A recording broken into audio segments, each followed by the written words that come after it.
최근 인민해방군 기갑부대가 북중 국경 인근에서 군사훈련을 하기 위해 이동하는 모습이 포착되면서 중국이 북한의 러시아 파병에 대해 경고하는 방법일 수 있다는 주장이 나왔습니다. 또 북한이 한국의 계엄령 일주일 만에 비판의 목소리를 내는 가운데 한국에서 계엄 사태 상설특검이 국회를 통과하면서 대통령실도 다급히 변호인단을 꾸리는 상황입니다. 하야를 거부하고 탄핵을 선택했기 때문에 현재 국군 통수권자인 대통령이 이 시국을 타개하기 위한 한반도 전쟁 가능성을 우려한 조치라는 평가도 나옵니다. 이 내용들 자세히 알아보겠습니다. 북한 김정은 정권 관영선 전 매체들이 윤석열 대통령의 12.3 비상계엄 선포 사태 종식 이후 일주일 만에 남한의 탄핵 정국 관련 보도를 내며 대남 비방을 제기했습니다. 북한 관영 조선중앙통신은 11일 심각한 통치위기, 탄핵위기에 처한 윤석열 괴뢰가 불의의 비상계엄령을 선포하고 파쇼 독재의 총칼을 국민에게 서슴없이 내대는 충격적인 사건이 일어나 온 괴뢰 한국 땅을 아비규환으로 만들어 놓았다고 보도했습니다. 매체들은 지난 12월 3일 밤 윤석열 괴뢰는 최악의 집권위기로부터 탈출하기 위해 비상계엄령을 선포하고 여러 대의 직승기와 육군 특수전사령부의 깡패무리를 비롯한 완전무장한 계엄군을 내몰아 국회를 봉쇄했다며, 그러나 긴급 소집된 국회 본회의에서 비상계엄령 해제 요구 결의안이 통과됨으로써 윤괴뢰는 계엄령을 선포한 때로부터 불과 6시간 만에 그것을 해제하지 않으면 안 됐다고 타전했습니다. 이어 집권기간 안팎으로 궁지에 빠지고 당장 권력의 자리에서 쫓겨나게 된 윤석열 괴뢰가 수십 년 전 군부 독재 정권 시기에 쿠데타를 방불케 하는 미친 짓을 벌여놓은 것은 야당을 비롯한 각계층의 강렬한 규탄을 불러일으켰다며, 더불어민주당과 야당들은 즉시 계엄 사태를 초래한 윤석열 괴뢰와 관계자들인 국방부 장관, 행정안전부 장관을 대상으로 내란죄 고발과 탄핵 추진을 선포했다고 했습니다. 아울러 7일 윤 대통령 탄핵안이 폐기된 후 서울에서 촛불 집회와 시위가 광범위하게 전개됐다고 소개했습니다. 그러면서 매체들은 국제사회는 괴뢰 한국에서 벌어진 비상계엄 사태, 탄핵 소동에 대해 한국 사회의 취약성이 드러났다. 윤석열의 갑작스러운 계엄령 선포는 절망감의 표현이다. 윤석열의 정치적 생명이 조기에 끝날 수 있다고 예평하면서 엄정히 주시하고 있다고 덧붙였습니다. 해당 기사는 조선노동당 기관지 노동신문에도 실렸습니다. 신문은 글 기사와 함께 국회의사당 앞 촛불 집회가 진행되는 사진도 지면에 실었습니다. 그러나 계엄 당일 국회로 진입한 계엄군과 국회 직원 시민이 계엄군을 가로막거나 항의하는 사진은 게재하지 않았습니다. 이는 군에 반발하는 일반 시민의 모습을 북한 주민들에게 보여주지 않으려는 의도로 보입니다. 북한이 대남 비난 보도를 다시 내놓은 것은 지난 4일 노동신문을 통해 윤 대통령 비난 성명과 집회 소식을 전한 후 7일 만입니다. 한편 한반도 상황을 예의주시해온 중국도 북한의 러시아 파병과 맞물려 한국 대통령의 불확실성을 우려해 군사적 움직임을 보이고 있습니다.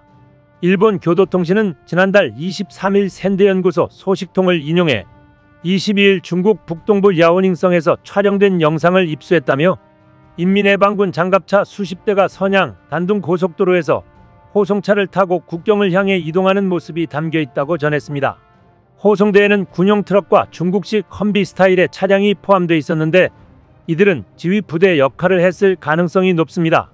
이와 관련 중국 보도에 따르면 이들 차량은 중국 북동부를 관할하는 북부전구사령부 산하 신속대응부대인 제80집단군 소속입니다. 이 영상을 촬영한 소식통은 호송대의 수십 대에서 수백 대의 차량이 포함되어 있었다며, 이렇게 많은 수의 기갑부대가 북중 국경을 향해 이동하는 것을 보는 것은 이례적이라고 지적했습니다.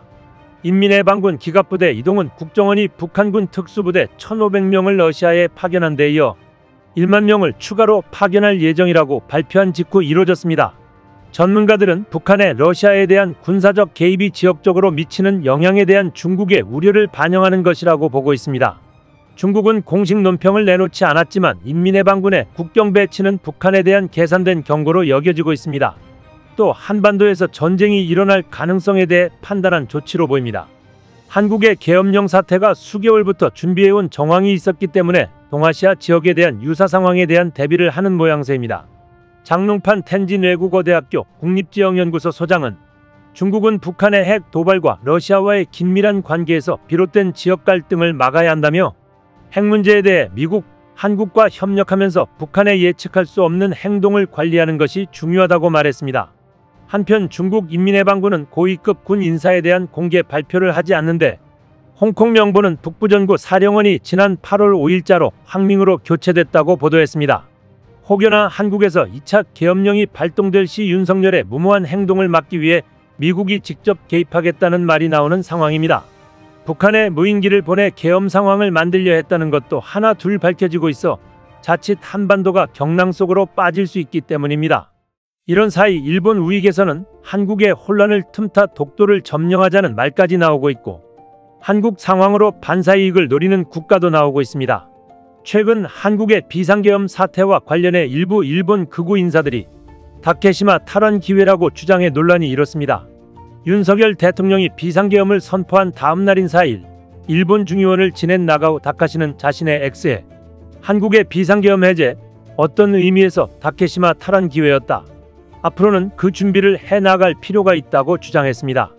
지난 2017년 중의원 선거에 희망의 당후보로 입후보한 경력이 있는 극우 정치활동가 하시모토 코토 역시 같은 날 한국이 혼란스러울 때 이시바 정권은 다케시마의 자위대를 파견하라. 국내에서의 연습에 아무런 문제가 없다는 게시물을 올렸습니다. 서경덕 성신여대 교수는 9일 이 같은 사실을 전하며 한국의 비상계엄 사태를 틈타 독도를 자국 땅으로 편입시켜야 한다는 억지 주장은 그야말로 기가 찰 노릇이라며 타국의 혼란을 이용해 자국 내 여론을 호도하려는 일본 극우 세력은 기본적인 인성부터 갖춰야 할 것이라고 비판했습니다. 한국의 상황으로 반사이익을 노리고 있는 국가도 있습니다. 바로 인도네시아입니다. 인도네시아는 한국의 정치적 불안정성으로 갈 곳을 잃은 투자 자금이 인도네시아로 몰릴 것이란 판단을 하고 있습니다.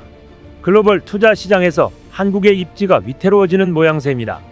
아이르랑가 하루타르투 인도네시아 경제조정부 장관은 현지 시간 4일 자카르타에서 열린 인도네시아 광산 서밋 2024에 참석해 한국의 계엄령 선포는 아시아 지역의 글로벌 불확실성 속에서 인도네시아가 더욱 매력적인 투자처로서 입지를 강화하는 데 중요한 계기가 될 것이라고 말했습니다.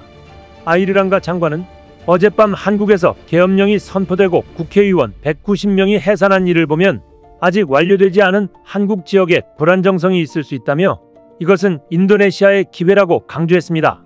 그러면서 아세안에서 가장 큰 국가인 인도네시아의 정치적 안정과 인도네시아의 순조로운 정권 이양으로 인해 현재 많은 국가들이 인도네시아에 대해 낙관적인 전망을 하고 있다고 덧붙였습니다. 실제 윤석열 대통령의 비상계엄 선포 이후 글로벌 경제시장에서 한국의 입지도 흔들리고 있습니다. 미국 경제지 배런스는 한국산 배터리와 반도체를 언급하며 세계적인 공급망 충격을 우려했으며 미국 투자사 에버코어 ISI는 한국이 글로벌 공급망에서 두드러진 역할을 하는 만큼 특별한 주의가 필요하다고 경고했습니다.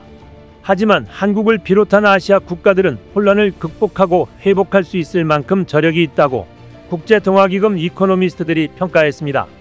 블룸버그에 따르면 알라스데어 스콧 IMF 아시아 태평양국 팀장은 9일 서울에서 가진 인터뷰에서 특정 국가나 정치적 상황을 언급하지는 않았지만 최근 한국의 계엄령 사태와 일본의 총리 재선출, 트럼프 당선인의 관세 위협 등으로 아시아 국가들의 미래 예측이 더욱 힘들어졌다고 짚었습니다. 스콧은 이어 하지만 우리는 이미 아시아 국가들의 그런 회복력이 있다는 것을 실제로 확인했다고 덧붙였습니다. 비간드 이코노미스트는 아시아 국가들이 놀라운 회복력을 보여줬으며 앞으로도 계속 그럴 것이라고 예상했습니다. 한국이 어려우면 주변국들은 자신들의 이익을 먼저 계산하기 때문에 우리 스스로 바로 서고 강해져야 할 것입니다. 민주주의의 모범이 되는 한국이 이 어려움을 잘 극복해 글로벌 리더 국가로 다시 우뚝 서길 기대해봅니다. 이상 시온TV였습니다.